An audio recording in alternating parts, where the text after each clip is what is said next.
اعوذ باللہ من الشیطان الرجیم بسم اللہ الرحمن الرحیم۔ السلام علیکم۔ چینل پر نئے آنے والے دوستوں کو خوش آمدید کہتے ہیں۔ ویڈیو شروع کرنے سے پہلے آپ سے گزارش ہے کہ ریڈ بٹن پر کلک کریں اور ساتھ بیل آئیکن پر کلک کر دیں تاکہ آپ کو ہمارے چینل کی نئی آنے والی ویڈیو سب سے پہلے ملتی رہے۔ ویوز زمانہ قدیم کی ایک بات ہے کہ ایک سانپ اپنے زہر کی تعریف کر رہا تھا کہ میرا ڈسا ہوا پانی نہیں مانگتا۔ پاس بیٹھا مینڈک اس کا مذاق اڑا رہا تھا کہ لوگ تیرے خوف سے مرتے ہیں، تیرے زہر سے نہیں۔ دونوں کا مقابلہ لگ گیا۔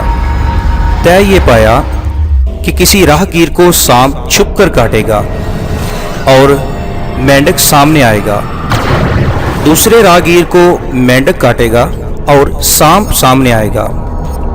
اتنے میں ایک راہ گیر گزرا، اس کو سانپ نے چھپ کر کاٹا جبکہ ٹانگوں سے مینڈک نکل کر سامنے آیا۔ راہگیر مینڈک دیکھ کے زخم کھجا کے تسلی سے چل پڑا۔ خیر ہے مینڈک ہی تھا، کیا فرق پڑتا ہے۔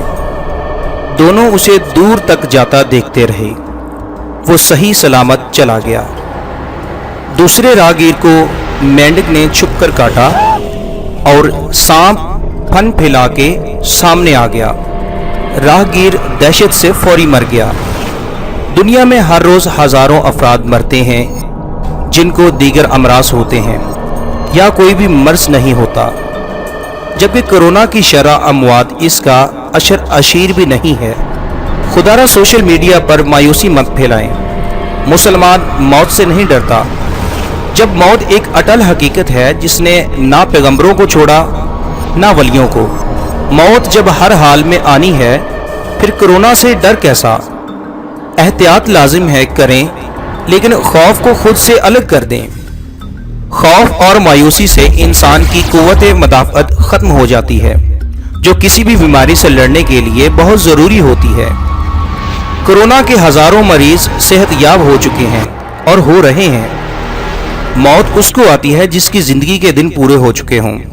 احتیاط ضرور برتیں، لیکن اس خوف کو ذہن میں بٹھا کے موت سے پہلے اپنی زندگی کو موت سے بدتر نہ کریں۔ جینے کی امنگ خود میں پیدا کریں گے تو کوئی وائرس آپ کا کچھ نہیں بگاڑ سکتا۔ اللہ تعالیٰ وہی دے گا جس کی اللہ تعالیٰ سے امید رکھتے ہو۔ اللہ تعالیٰ کی شان یہ ہے کہ وہ آپ کی امنگوں پر پورا اترتا ہے۔ اچھی امید رکھو گے تو اچھا ہی ہوگا۔ اللہ تعالیٰ ہم سب کا حامی و ناصر ہو، آمین۔ اچھی بات کو پھیلانا صدقہ جاریہ ہوتا ہے۔ اگر آپ چاہتے ہیں کہ آپ صدقہ کریں تو آپ بھی صدقہ کر سکتے ہیں۔ اس ویڈیو کو اپنے واٹس ایپ گروپس میں شیئر کریں، اپنے دوستوں میں زیادہ سے زیادہ شیئر کریں اور اس صدقہ جاریہ میں شامل ہو جائیں۔